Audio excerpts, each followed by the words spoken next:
セッション1は、世界のエシカル消費トップリーダーによる欧米等のデジタル社会への対応事例を収集し、政策研究を図る基調講演関連セッションといたしまして、デジタル社会の進展に伴う新たな消費者問題の解決に向けた持続可能な取り組み、社会的包括についてをテーマにディスカッションをしていただきます。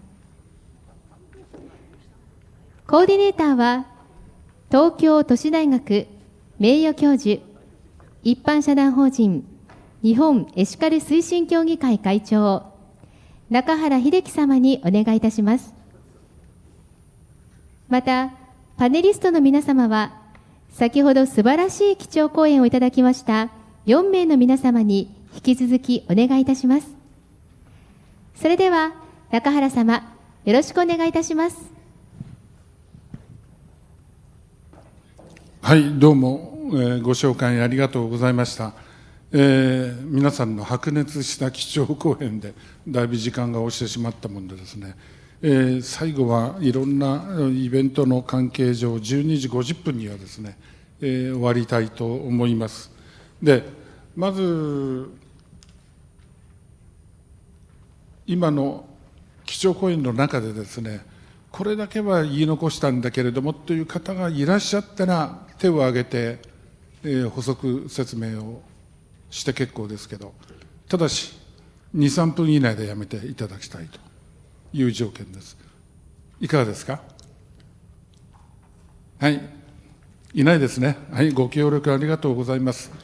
それではそのコロナの下でですね、アフターコロナを論じるにはまだまだウィズコロナになっているという感じがするんですけれども、いろんな問題が出てきた。ロブさんの基調講演でも、そして、ゴードンさんのですね、データから見てもですね、いわゆるデジタルショッピングが非常に増えていると。で、そんな中で、エリス博士がですね、指摘されたさまざまな課題が浮き彫りになってきたと思うんですけれども、気候変動の問題も含めて、またエシカルを推進していくためにも落とし穴があるということが、出てきた。それがグリーンウォッシングであるし、時にはエシカルウォッシングという形で出てくる可能性が出てきていると思うんですね。で、そういう中で、まず、エリス博士にお願いしたいのは、その、透明性がやっぱり一番重要じゃないかということでした。で、この、確か、企業に対して、そしてメディアに対してですね、そしてさらに金融、そしてGAFAを中心としたテクノロジーに対して、そしてさらには政治まで変えてるよという話で、これはロブさんの国のブレジットの問題もあるだろうし、なぜトランプが選ばれたんだろうかっていう話も、ケンブリッジリサーチの問題でですね、国際的にも有名になった事件があります。で、あまり私たち日本人にとってみて話題にならなかったのはパンドラ文書の話もあります。そういう問題も含めて日本がガラパゴスにならないようにですね、皆さんからのアドバイスをいただければと思います。で、まず一番最初にお願いしたいのは、そのエリスさんがご提言いただきました、問題点と課題について、それぞれのスピーカーの方からですね、エリスさんに質問がある、もしくは、私はこう考えるっていうのがあれば、まずきっかけにしたいと思うんですけれども、手を挙げてどなたか発言したいという方がいらっしゃればお願いしたいと思います。はい、ゴードンさん、お願いします。I think that all of us talked a little bit about greenwashing and transparency, and I think it's interesting to think about that a little bit more deeply. And so I'll make a few comments and ask Dr. Jones to comment. I think it's interesting to think more deeply about what we mean by greenwashing. I guess the first thing that comes to mind is when companies say that they're doing something in a pretty vague sort of way to give the impression that they're doing more than they really are. And I guess a second example is where they're actually saying something which is not true. So, for example, a major fashion brand was recently found by a French regulator to have stated that they were overstating the amount of recycled content in their shoes, and so that was considered to be greenwashing. I think it is very important that public regulators stay on the case here, and that they do actively take action when companies are making false statements. In almost every country, there are laws against false and misleading conduct, and there are regulators charged with the responsibility of taking action where companies breach those rules. And in some countries, they are quite active, and I think ethical consumerism depends on those regulators taking that action. But in terms of solving the problem, I think the focus needs to be on finding ways to incentivize or compel companies to be transparent. And so three actions that have been taken in this way are very interesting. The first of all, we have the fashion revolution movement. So after the factory collapse in Bangladesh in 2013, when 1,138 people died, a movement was born to demand that fashion companies be transparent about where they're making clothes and who's making them, in what countries and so forth. And there has been some movement to brands responding to that civil society and consumer pressure to be more transparent. I suppose there's good news and bad news. We reviewed 3,500 companies. 1,000 of them are large companies. 77% of those companies are saying that they can trace their supply chain, but only 25% of those companies are being fully transparent with where their factories are. And when it comes to further down the supply chain, where the textiles are made, where the cotton's grown, they're terrible. There's very little information, very little transparency about that. So that's the first thing. The second thing is the Modern Slavery Act. And so in California, Australia, the UK at least, there are now legal obligations on companies to, over a certain size, to set out what they're doing to combat exploitation in their labour force, which amounts to modern slavery. Now, those laws are, in most cases, not sufficient. They don't require enough detail from companies, and they don't have sufficient penalties if the companies don't comply. But they are an example of government action to promote sustainability that I think we can build on. And I think the third case is the one I mentioned in my talk, so I'll be really quick, which is the very specific claim that Rob's organisation is making, that in respect of climate change, we should be a very key demand of us as consumers, us as citizens,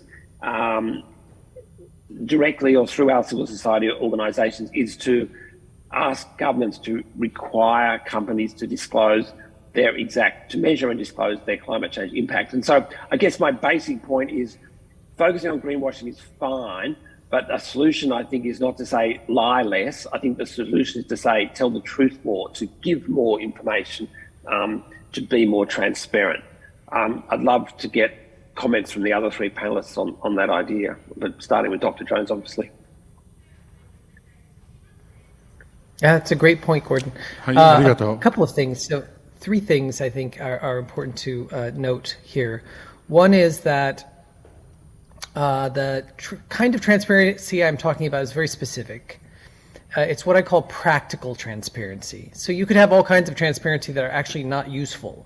You can have there's so much information in the world. They could be transparent about all kinds of things, release it, nobody can understand it, nobody can take action on it, it's not comparable. There's all kinds of data out there so that you could get a hold of that doesn't work for consumers. What I'm talking about is practical transparency that you can take action on. So that's the first thing. So I'm not just talking about reveal everything. We don't need to know everything. What we need to know is the stuff that we can act on. So it's a very specific, it takes some translation, right?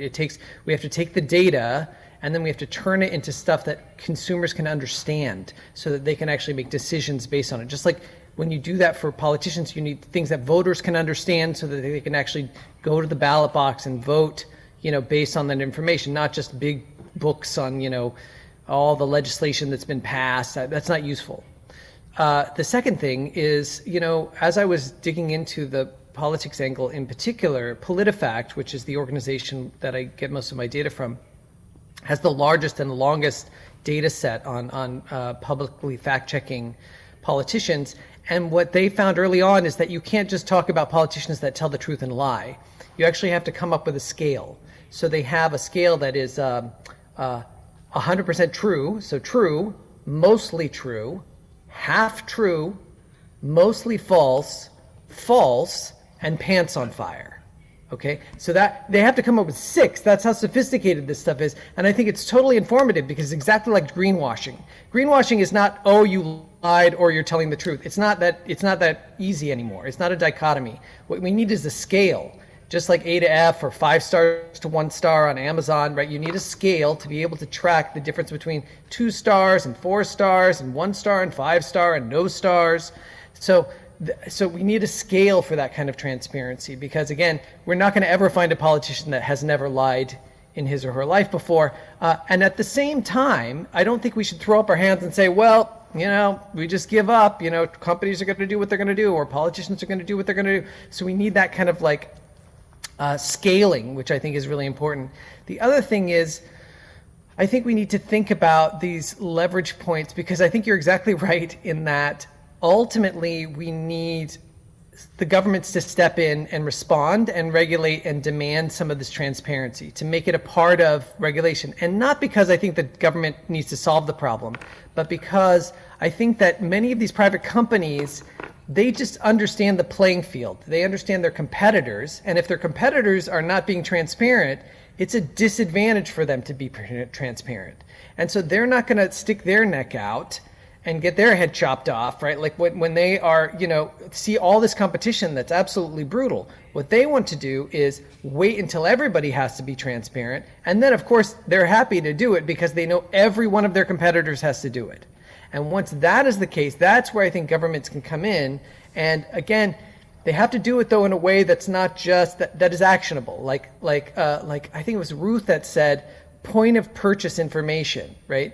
Like that, like if they are required to put the parent company on the product, if they are required to come up with a transparent rating or the transparent little bit of data so that it's right there for the consumer, that's the kind of transparency that we need. Not some gobbledygook that's 1,000 volumes of data that's then published online by law and nobody can make sense of. ありがとう。ロブ、どうぞ。I would just make 2 points. One is that a good way to encourage transparency is using the building and publishing the type of rankings that the 3 of us do at Ethical Consumer and at Shopper and in Australia and in the USA, because essentially we know that the rankings that we produce are very largely transparency rankings, and it is the most transparent companies that will rise to the top and the least transparent ones that go to the bottom, because ultimately that is the only way that you can logically differentiate between stuff where there's an absence of data. And because of that, we've been able to demonstrate that actually the ranking systems are quite a good way of driving transparency. Because we get a lot of companies who phone us up and go, why am I below this company? What do I need to tell you in order to do it? And so we will often help companies be more transparent to enable them to do better in or explain to them what they need to do better in the rankings, so that we know that the kind of consumer rankings that we do does drive transparency. So that is great. That I would say that there's a second problem though, is that sometimes transparency is not enough, and there are some sectors that we work in where companies are completely happy with admitting they have child labor in their supply chains, or that they're avoiding their taxes, or that they're investing in terrible carbon polluting industries. They don't care. And so, if you don't care and you're transparent, we still haven't solved the problem. We need to get people to be transparent and to care about doing the wrong thing. はい、ジュースさん。Yes, thank you. It's a challenge for all consumer products that you find in the market. I'm sure all countries in the world have truth in advertising. It's a law where businesses are supposed to provide the correct information about the products that they offer for sale.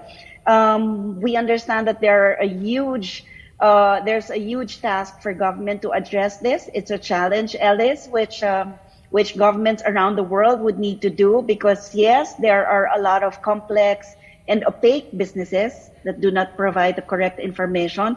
And I don't know if it should be up for the government to run after each one of them. But I also agree with Rob that maybe we can just provide a positive list of companies that produce their product sustainably. And then so that consumers will have a choice, or the list will come in handy when they go do their own shopping. A positive list instead of a negative list, so that businesses would be encouraged to join the positive list, which we can use the media for. We can have it published in print, in social media, on TV, and announced on radio as well.So maybe we can do this. Yes, thank you. It's a good idea. はい、どうもありがとうございます。まずエリスさんのですね、透明性の問題から、ゴードンさんからじゃあ具体的にはどうやるのかという話があったと思いますけれども、結論から言うとですね、やはり本当のことは何なのと、本当のことを教えてほしいと消費者はいつも思っているわけです。でそのためにそのエリスさん、そしてロブさん、ゴードンさんも含めてですね、皆さんの果たす役割は番犬であると思う、ワッチドッグだろうと思うんですね。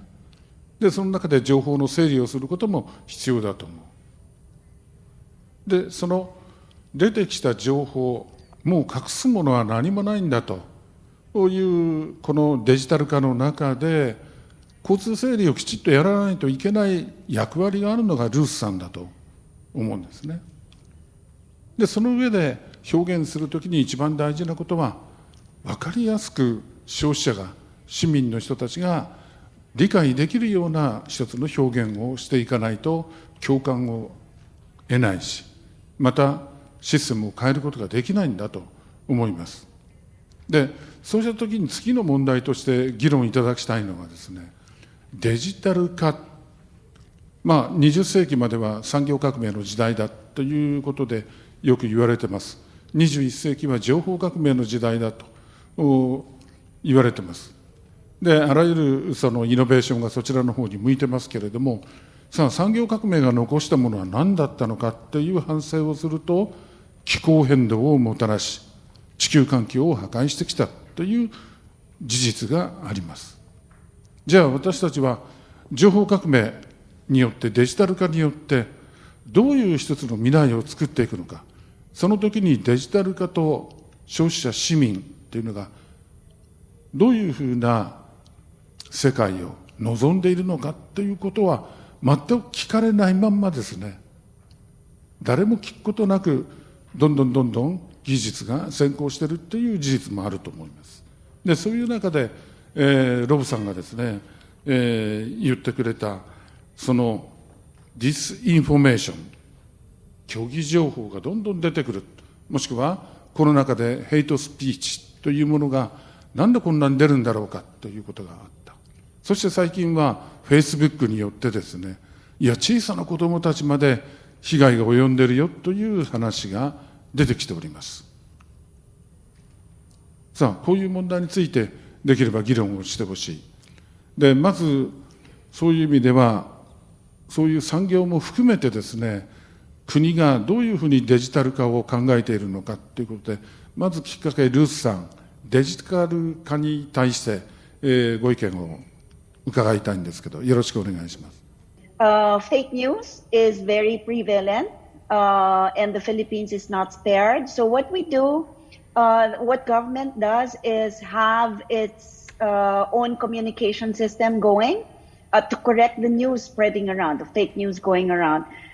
We have the agencies, the various departments or agencies in government that have spokespersons that come out every time. And we have a way of foreseeing what fake news will come out. So we immediately address this by issuing statements or having people, the spokespersons come out immediately so that they can correct or maybe provide the correct news. It's very difficult. We use social media as well. Fake news comes around in social media very fast. So we also maximize the use of social media. その今のお話はですね、フィリピンの話だと思うんですけれども、同時にルースさんは ASEAN 全体のですね、消費者保護政策をリードしていくお立場だと思うんですけれども、ASEAN の国々の中ではどうなんでしょう。Oh yes, this is also done in the ASEAN. In the ASEAN Committee on Consumer Protection, we of course maximize digitization as well, and we know the danger of fake news or incorrect news coming around. So we also maximize the use of the internet.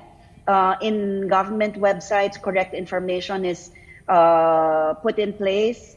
Social media is also being maximized. All countries, including the ASEAN, are not spared of fake news. So governments just really need to step up so that we can all address this. And the ASEAN governments also are very active in fending off or fighting off fake news. はい、ありがとうございます。次に私はロブさんに質問をしたいんですけれども、今出てきたそのデジタル化とともにですね、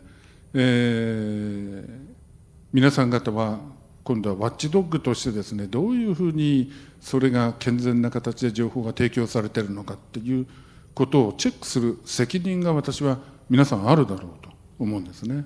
で、そういう意味で考えると、その巨大なそのプラットフォームに対してですね、どういうふうに考えてらっしゃるのか。で、私たちは GAFA に対して何かものが言えるんだろうかということについて、ロブさん、これからの課題という中にですね、先ほど、基調講演でお話しいただいたんですけど、もう少し詳しく教えていただけますか。We have in the UK at the moment, there is a big debate about the anonymity of people who post on platforms.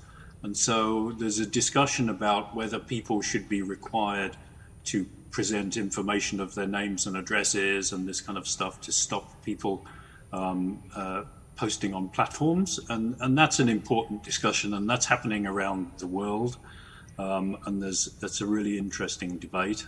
And in a sense, to require that, it makes it much more difficult. For some of the disinformation on these platforms comes from AI and robots and people who are not real people at all and who are programmed to go and create hate speech.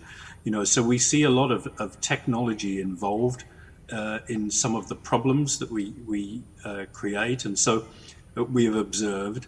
And so the notion that individuals need to disclose who they are before they're allowed to post, may help solve some of these problems. But also, people are concerned about retaliation. So anyway, that is one interesting aspect of it. I think that the other interesting aspect of it is that these platforms are monopolies, and normally we understand monopoly to have perverse effects in our economies, and they're monopolies that are almost beyond regulation, and not only are that, because these monopolies are what we call profit-seeking corporations, they are making money from disinformation, if you like. If disinformation is more popular than the truth, then more advertising will be shown with more disinformation, and more disinformation will be propagated because it makes more money out of disinformation than the truth.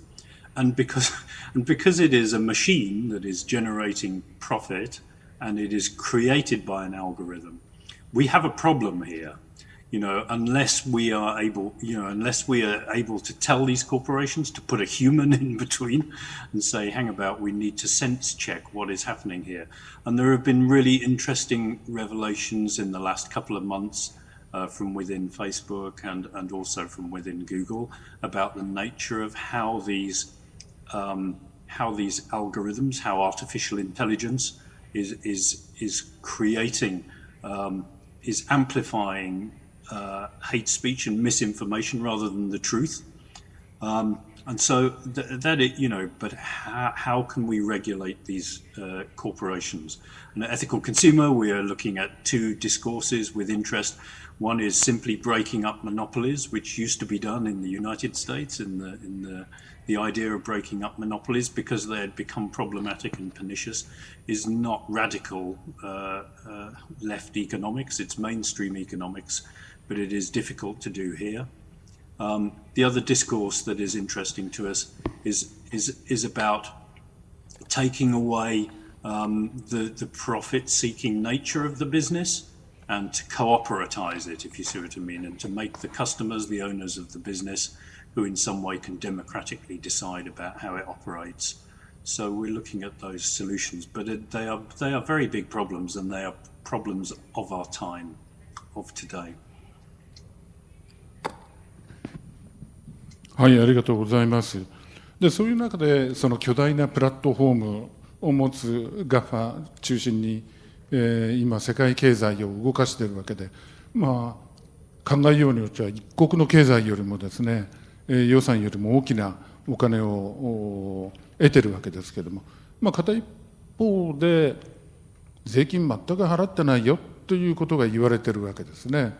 で、今コロナの下で世界中の国々がですね、その対応策のためにどうやってお金をそこに振り向けてればいいのかということを非常に苦心しています。日本も同じ状況ですね。で、そういう中でどういうふうにしてですね、こういう巨大な、国境を越えたこの情報産業に対して課税をしていくのかというのがこれから大きな問題だと思いますけれども、ゴードンさんいかがですか？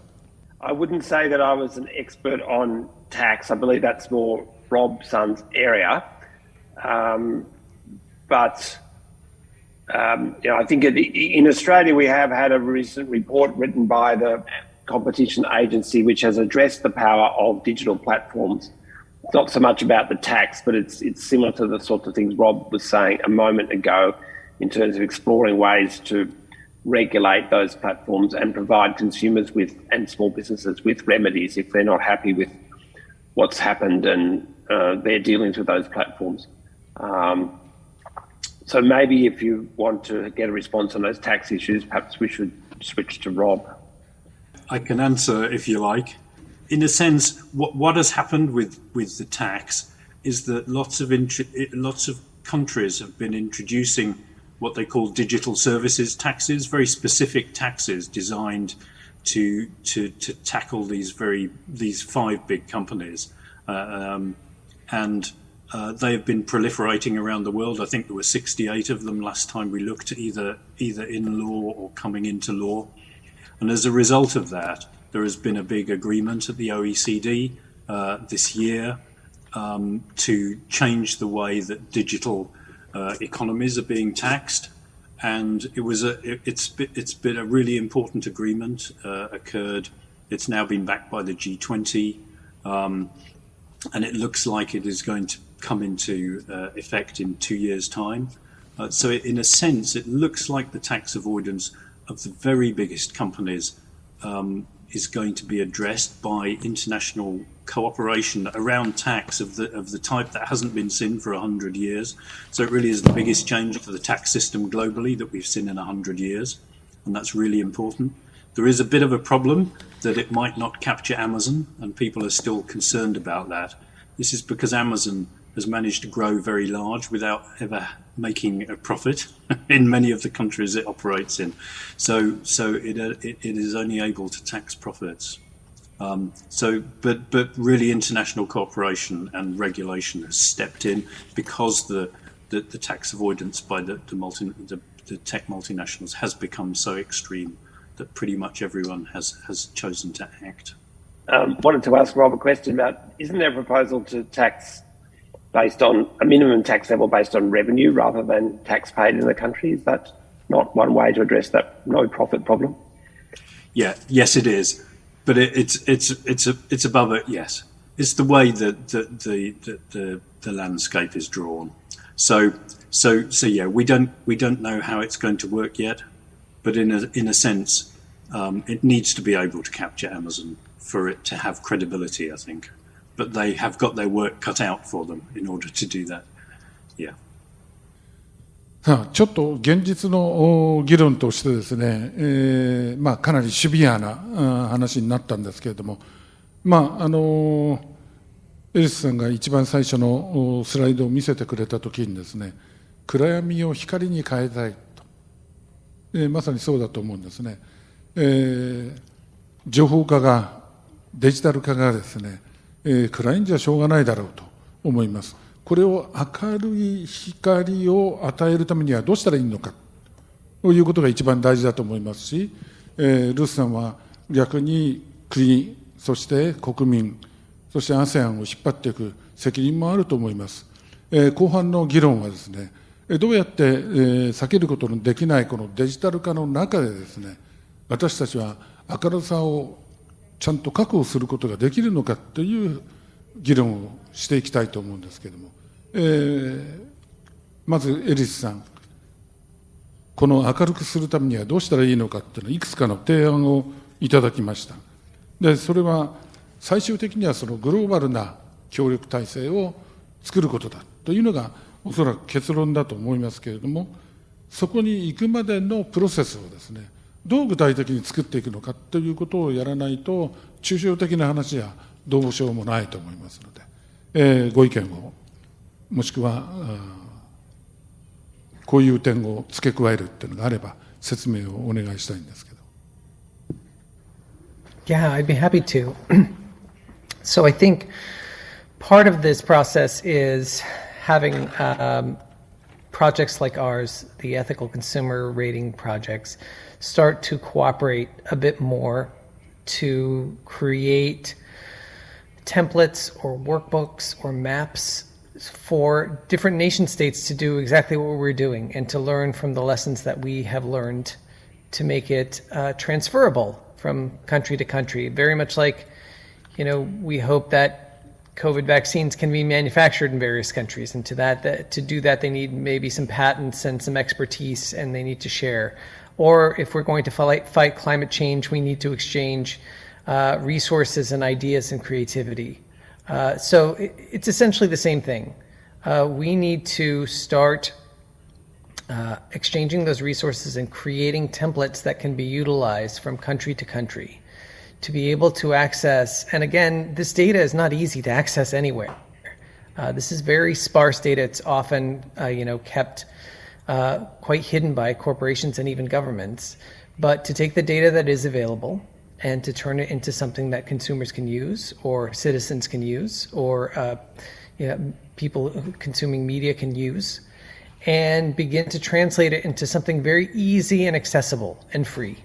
And that would be something like an app or something online, something that consumers are constantly doing and citizens are doing anyway.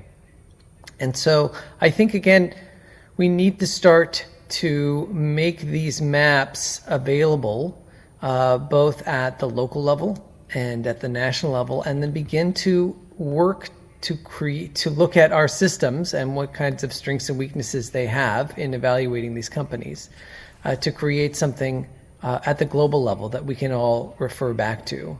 Again, this is about making sure that as we go through these transitions, whether it's with a pandemic or climate change or tech companies, that we are able to respond. And let me apologize up front. I think most of these tech companies come from the US, and we've done a terrible job at regulating them or making them responsible. And, so this is in part a failing of our government for sure. It is difficult for consumers to keep monopolies accountable. So I don't ding Facebook users for not, keeping Facebook accountable. Having said that, back to Rob's point about these systems, I think at least 2 editions back for the shopping guide, Facebook has been getting straight Fs. So it was no surprise when Facebook suddenly came out as like a villain in the election and a villain in social media problems and, hate speech. It wasn't a surprise if you kind of kept track of ratings like that. It's not a surprise with Microsoft. It's not a surprise with Amazon, who also, rates very low in general. And so I think it's important that we see that there are these overlaps. There are overlaps between fake news in the corporate world for consumers, fake news in the media world, fake news in the political world, and the structures that we begin to build in place sort of locally and nationally and globally need to reinforce each other, whether it's via little things like apps or very sort of practical projects from the ground up. It should be something that we can share and hand over to each generation so that they can improve upon it and be creative with it and allow this digitization to work for us rather than just against us. Because at the moment it looks like, with these large companies and this reliance on the online economy, what we have is the digital world working against us. And I think there is all kinds of potential for it to work for us. ありがとうございます。エリスさんのところはですね、メタンショッピングの中のガイドブックで、どういうふうにレーティングしているのかっていうのは、これ、はっきり分かるように、情報開示してますし、我々、私は日本エシカル協議会に、推進協議会で、いつもロブさんのところのエシカルコンシューマーチェックしているわけですけれども、これもどういうふうな基準でレーティングを行っているのかというのは非常に明確にしています。で、その影響もあってですね、我々も選ぶ基準、どういうふうに企業が活動しているのかというのを選択できるような基準を、実はこの8月に、ようやくできました。完成までに3、4年かかったんですけれども、その結果ですね、今、エリスさんがおっしゃった、その国レベルの連携がですね、なんとなくレーティングシステムを見ていく中でできるんですけど、一つ分かるのは、ゴードンさんのところもレーティングをきちっとやってるんですけれども、これは公開してらっしゃるんでしょうか。先ほどのパワーポイントの中でかなり厳格なですね、レーティングを行ってるよと。で、いうお話だったんですけど、それはインターネットからアクセスできるようにはしてらっしゃるんでしょうか。ちょっと教えていただけますか。I'll take this chance to make a couple of comments related to the rating. So Ellis was talking earlier about the need for information to be provided to consumer in the simplest possible form. And so like other rating systems, we do break the rating down into a five level system from rating 1 out of 5, which we call we avoid, to a rating of 5 out of 5, which we call great. And like Rob, I agree that rating systems like these do influence brands to be more transparent. They are very interested, just as they're interested in improving their ethical consumer UK rating. If they're a fashion brand, they will likely be approaching Good On You to understand our rating system. And so to the question, the Good on You rating system looks at the brand's impact on people, planet, and animals, and then within each of those areas, it looks at sub-issues. So in relation to environment, it looks at climate change impacts, resource use impacts, water impacts, and chemical impacts. And then in turn, those are broken down into sub-issues. So for example, in climate, we look at how you measure your greenhouse gas emissions. We look at the activities you've taken to reduce your emissions. We look at the targets you've set, the quality of those targets, and how far you've got towards meeting them.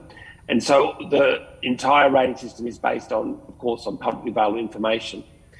And this, I think, goes to perhaps something Ruth said. The question is it good enough to only list the best companies? And I think Rob noted that, or maybe it was Ellis noted, that we have many brands that are certified by a fair trade scheme or organic or so forth, and that's good. We could publicise those brands more. But the unfortunate reality is that those brands or products that are certified in those ways make up only a very small percentage of production. I think in coffee is the highest penetration, but I think there it's only 5 to 10% of the market. Rob will give accurate figures there. I know he keeps them. But in other areas, it's less than 1% of the market. And if you think about it from the consumer's point of view, which I think is essential if we're going to make these rating systems actually have an impact, you really have to go to what the consumer wants. And what the consumer wants is to understand how any product they come across impacts on the world. They are attracted to a product because it solves a problem. Nobody goes out to buy a sustainable product. They go out to buy a good or a service that meets a need that they have, whether that's clothes to go to work or a banking service or food to eat. And they will be attracted to that option for a whole range of reasons, from marketing to friend recommendations to what their doctor says they have to eat or whatever it might be. And so the system we want to get to is one where it's as easy to understand how any product impacts on what you care about, impacts on people, planet, environment, diversity, fairness, as it is to understand the price. It's easy to know the carbon footprint, the plastic issues, the fairness of treating the workers, as it is to know the colour of the dress or the price of the sandwich. And so it's absolutely essential that we have rating systems which can apply to every brand and every product. And that's one of the reasons why requiring transparency is so important, because it allows civil society organisations or companies to come up with rating systems which meet that consumer need. Directly to answer your question, Professor Nakahara, we provide a lot of information about the kinds of things we look at, but we don't provide the very precise scoring methodologies and each single point. We're moving to be more transparent about that. And certainly when companies approach us, we do discuss with them that in a lot more detail. One of the reasons for that is that we don't want companies sort of gaming the system, but there are other reasons as well. And I certainly think it's a fair question that you ask. はい、ありがとうございます。じゃあアクセスはできると解釈をしたわけですけれども、まあ私なんか具体的にエルスさんのところのホームページなりさっきのガイドブックを手に入れてるわけですけれども、またエシカルコンシューマーについてもオンラインで、会員になってるわけなんですけれども、まあ見ることができる。そうすると日本企業がこういう評価を受けてるんだとかですね、日本のあるビールメーカーが例のミャンマーの問題で、イギリスの会社を通して投資をしてるなんてことが、これびっくりしたんですね。で、そういう意味では大きなそのブランドの下にものすごく小さな、関連するブランドがいっぱいぶら下がっている。そうすると事実はどう解釈していいのかっていうのは分からないんですけれども、そういうシステムをですね、まあ、先ほどブランドのバックに多くの企業がありますよ、中小企業がぶら下がってますよということで、それをこうみんな底上げしてよりエシカルな行動に結びつけさせるにはどうしたらいいと思うのか、その辺いかがでしょう。どなたか。はい、エリスさん。this is one of the most common questions I get about companies, which is, what happens, particularly in the US, but all over the world, when these large companies buy out the smaller companies. And typically, they're less ethical companies that are larger, buying out more ethical, smaller companies. So a few years back, we had Amazon, right, not particularly ethical, buying Whole Foods, which did have a decent track record up until it was bought. And I think different systems deal with it a little bit differently. How I tell consumers to deal with it is to watch the data, which is what I do. So in some cases, like in the case of Ben & Jerry's when it's bought out by Unilever, the company maintains a lot of its, or the brand maintains a lot of its integrity. Not all of it, but a lot of it. And I think Ben & Jerry's was B Corp certified after it was bought by Unilever and many other things. And the same with Amazon and Whole Foods. I tell them to wait, that this is how the current economic playing field works, and so you should expect, and it's not necessarily a bad thing, it's always a little bit disappointing, but it means that these large companies see how much profit and how much consumer demand there is for these ethical companies and these ethical products and services. That's why they are attracted to them. That's why they want them in their wheelhouse, is just exactly because the ethical consumers are driving so much business to these smaller and more ethical companies. So it shouldn't necessarily be seen as just a bad thing. The other thing I just wanted to mention that Gordon brought up, I thought was such an important point, and that was that, the end game is not for us to have these systems. This is not the end game, for us to just create these systems and people to go and subscribe or get online or get to my book or get somebody's app. That's not the end game.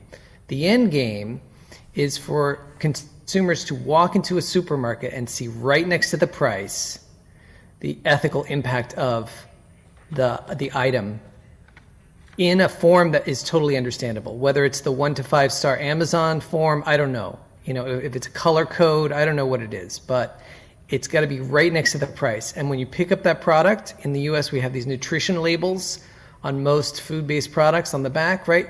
You should be able to turn it over and right on the back see the social and environmental impact of that product, just like you see the nutrition. Like that is the end game, is where you see it as clearly as the indicators that drive all of people's shopping decisions, which are, what is the cost of this product? And, is it any good for me, or does it contain ingredients or something that I don't want? Right? So you start to get to those decisions that Gordon was talking about, which is nobody shows up thinking like, I just want to buy sustainable products today. They all think, I need a t-shirt, I need caffeine, I need, something for dinner, right? That's how they think. And then what you do is, by giving them those choices with the information that is simple and easy to act upon at the point of purchase, that's when they begin to make the choices in mass. It's just, to me, it's still amazing that there are so many people that make the ethical choice, even though this information is not easy to access. It's tricky stuff. Again, I have trouble navigating this. And if I'm having trouble, and this is all I do, I can't imagine how much trouble people have in general navigating this field.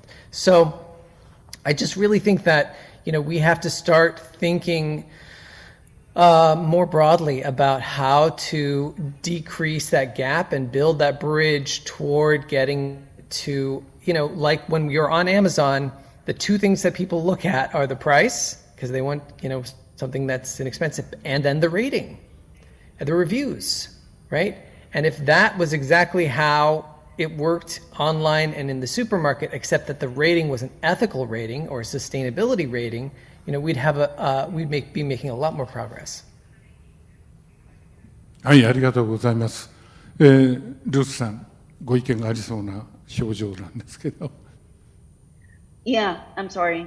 From the point of view of the ASEAN, we have, of course, we have the ASEAN Strategic Action Plan for Consumer Protection. We also have the ASEAN Digital Integration Framework.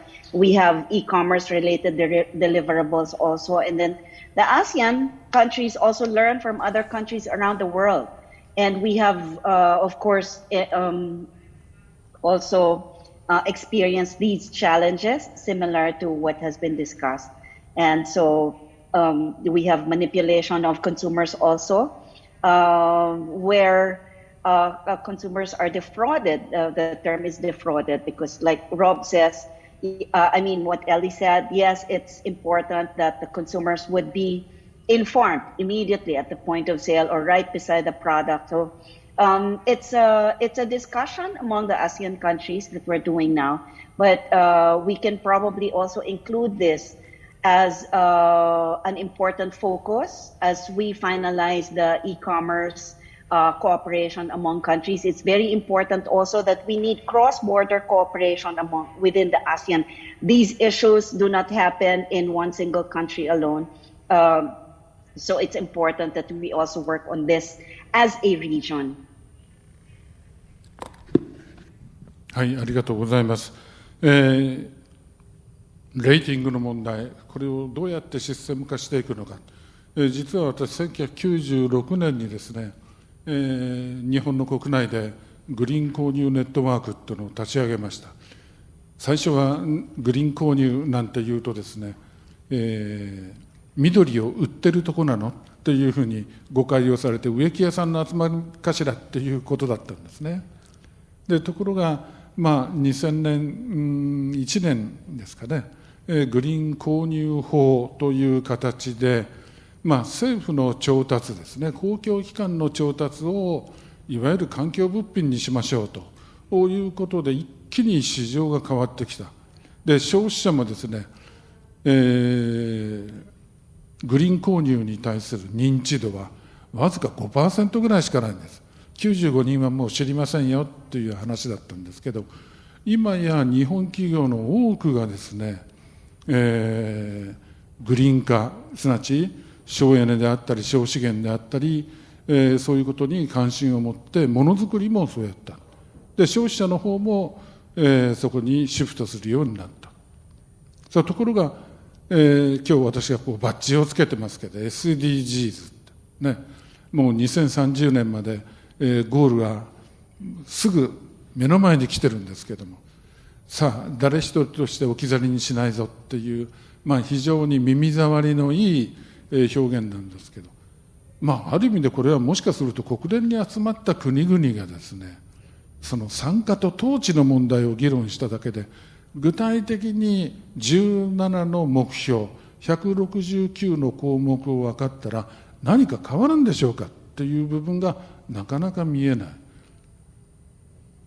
もしかすると SDGs を実現するにはエシカルなレーティングシステムを導入することによってですね、具体的な市場の中でのいわゆるアクションプランというか行動を促していくような評価システムを作らない限りですね、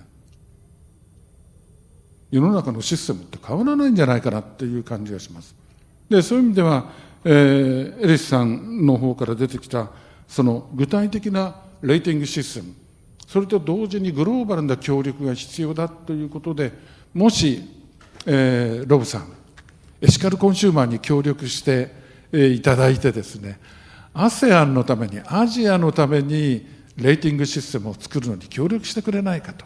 どうしてこういう質問をするのかっていうと、規制のある国から規制のない国にビジネスってのは動くんですね。すなわちいい方向に動けばいいんですけど、どっかがいつも犠牲になっていくっていうやり方をやるんです。でそういう意味ではダブルスタンダードでないようなエシカル基準というのを、まさにサプライチェーンが問題だというんならばですね、そういうものを作り上げることが必要なんですけれども、ロブさん、そしてエリスさん、ゴードンさん、アジアのために協力は可能でしょうか。教えてください。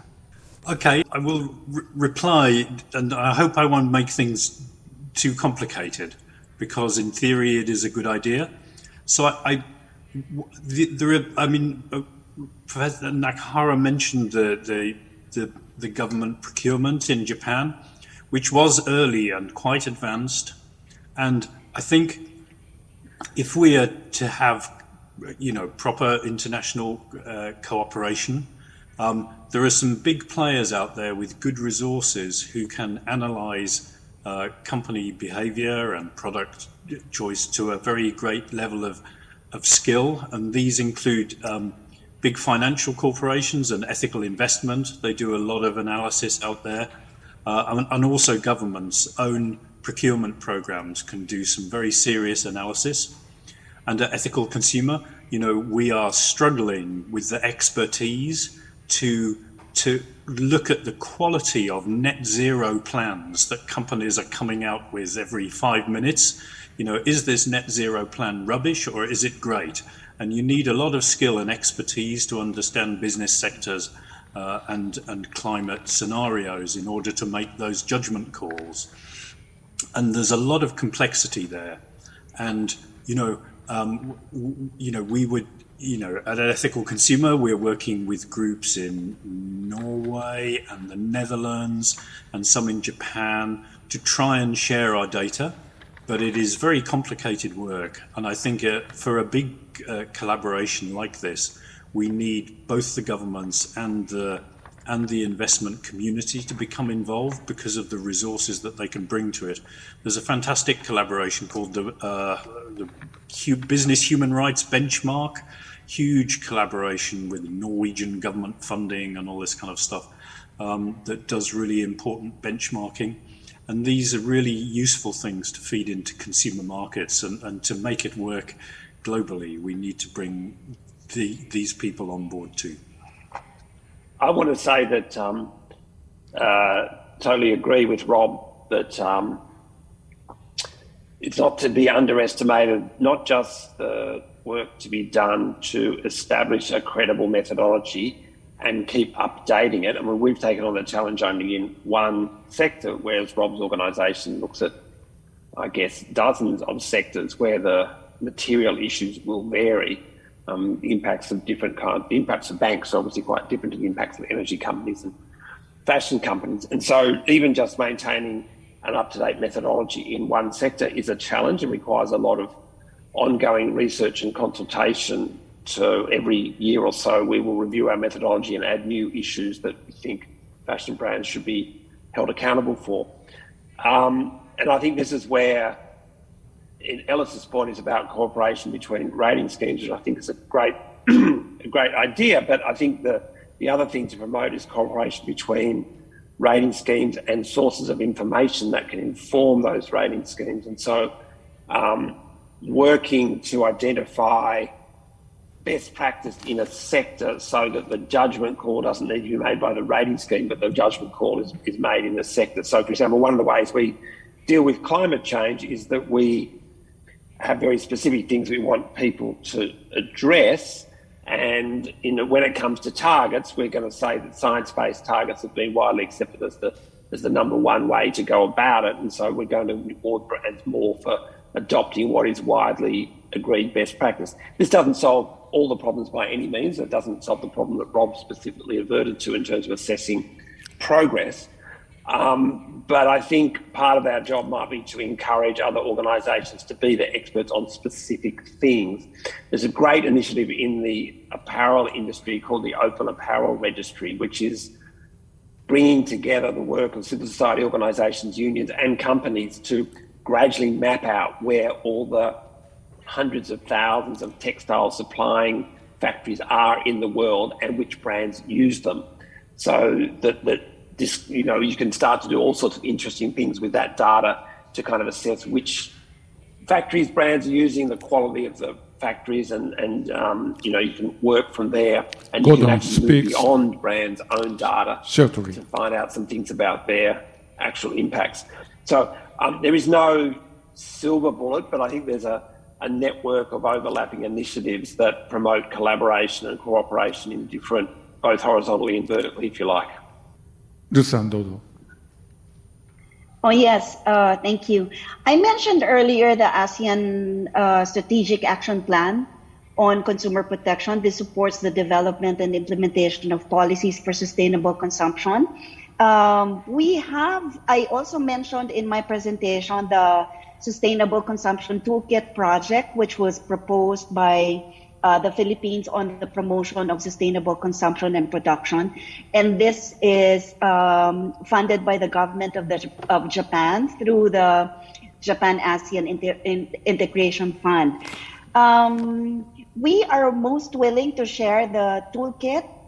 This is for government officials and other relevant stakeholders, such as you would have consumer associations, we would have this around the world, businesses, so that we can, the region in the Philippines composed of mostly developing countries are not yet, well, our populations are not yet very familiar, or maybe do not practice sustainable consumption extensively, so that we will have best practices around the world, and we would also have models of public policies in the toolkit that may be used around the world. So I'm just volunteering. Once we have launched this toolkit, we are willing to share it with other countries. We have engaged the services or the assistance and cooperation of the UNCTAD, and we also have regional consultants who are helping us prepare this. We're nearing completion. We will launch it in the early part of November, and then it will be ready for circulation, whoever would want to avail of it, in the ASEAN Committee on Consumer Protection website. I would say I agree with everything that has been said already. And I would say that there are really three challenges to this kind of global cooperation. It's really just time, funding, and talent. And one of the things I appreciate about the Tokushima conference is that it has really modeled in some ways just a little bit of exactly what we need, right? We bring the talent together of the experts. We bring the time together, coming back, from year to year, and we bring a bit of funding together to make the whole thing happen. And it's that kind of template that needs to happen on a grander scale if we're going to have a kind of successful cooperation at the global level, which is exactly what we need. どうもありがとうございます。私たちの目標はですね、ショッピング・フォー・ベター・ワールドのはずなんですね。より良い世界を作りましょうと。で、そういう意味では政府も企業も消費者もみんな手を取り合ってですね、21世紀を明るい未来に変えていくと、そのための一つの目標の中に 2030SDGs もあるし、本当はこれからグラスゴーで開催される地球温暖化 COP26 の問題も、あると思います。で、そこをやっぱりきちっと私たちが見ていく必要があるし、その目的はより良い世界を作ることなんだということだと思います。最後に、これはコマーシャル宣伝ですけれども、ロブさんがお書きになったエシカル購入ハンドブックですね。これは実は先週出来上がったばっかりですね。このように生まれたばっかりの本ですけれども、インターネットを通してですね、この原則と実践というタイトルがありますけれども、ぜひ日本からでも買えますので、ぜひ読んでいただければと思います。そして最後に、これ徳島県で開いておりますけれども、消費者庁がですね、全面的な協力をしているという意味では、日本政府も一生懸命このエシカル化の問題、そして2030SDGs をお題目にしないでですね、本気になって変えるんだという意気込みでもあると信じております。そういうことを皆さんにお伝えしながらですね、今度は早くコロナがなくなってですね、本当に、皆さんと時間の許す限り議論をしてですね、そしてより良い世界のためにもう一度会うことができたらと思います。今日はお忙しい中、どうもありがとうございました。そして深夜のエリスさん、今2時頃ですか、夜中の。ぜひぐっすりお休みいただければと思います。で、これで、ディスカッションを終わりたいと思います。